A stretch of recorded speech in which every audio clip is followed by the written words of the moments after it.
the reason we blame victims has a lot to do with moral values, human psychology, but also grammar?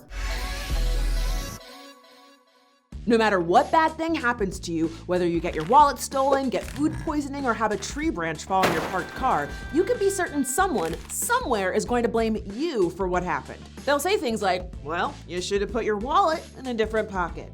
Well, yeah, because you went to that restaurant. I would have parked somewhere else. You know what they say, trees, they'll get you. And this pattern has a name. It's called victim blaming. And to help us understand the psychology of what's going on, let's use the show 13 Reasons Why as an example. Now, as we've discussed before, the show is not without its problems, but it has brought something interesting to light. In a recent interview, Alicia Bowe, who plays Jessica on the show, talked about the fans' reactions to her revelation that her character was the victim of sexual assault. Here's what she said. I thought everyone would sympathize with Jessica because of what she's been through, but basically people are slut-shaming Jessica. They're calling her a bitch and saying she deserved it, and Jessica shouldn't be that drunk at a party. You hear that? The guy who assaulted her isn't the problem, it's that Jessica shouldn't have gotten drunk, which is victim blaming 101. And oh, how I wish that I only had this fictional example of victim blaming, but in reality, this happens to sexual assault victims all the time. So why do people do this? Short answer, some people are Longer answer? Well, let's take a step back and look at some psychological studies. In 1966, Dr. Melvin Lerner conducted a study where test subjects watched a victim receive electric shocks. In designing the study, Dr. Lerner made sure that his test subjects didn't know the victim was an actor, and he found something interesting. The less control the subjects had over stopping the electric shocks, the lower opinion they formed of the victim. In other words, when people couldn't help the person, they had to find a way to devalue them. This led Lerner to coin what is now known as the just world hypothesis, which is basically when people really want to believe that the universe is morally fair and that people get what they deserve. The reason why this belief is so common is actually pretty simple. It's a very comforting thought to believe that the world is fair and that if people just act right, they can control what happens to them. In fact, Lerner found that believing in the just world hypothesis helps people maintain their own personal well-being. You know why?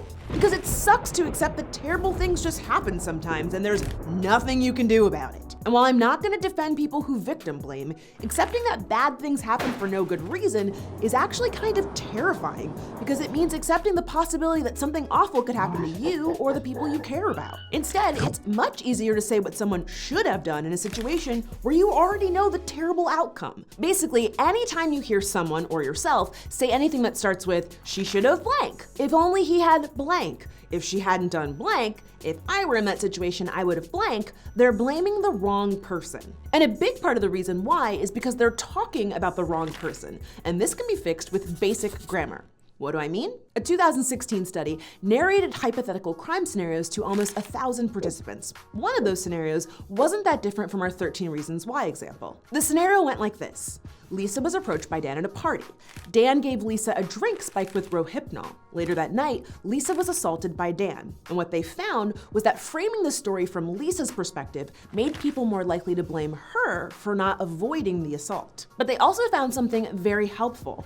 When they changed the sentence structure and focused on the perpetrator of the crime, people were significantly less likely to blame the victim. So by simply changing the wording to Dan approached Lisa at a party, Dan gave Lisa a drink spiked with Rohypnol, later that night Dan assaulted Lisa, people were less focused on Lisa and what she should have done, and they were more likely to blame Dan for, committing a crime. Basically, by shifting the grammatical focus from the victim to the perpetrator, our brains are more likely to zero in on the actions of the criminal. Hey, journalists, police officers, lawyers, school administrators, are you listening?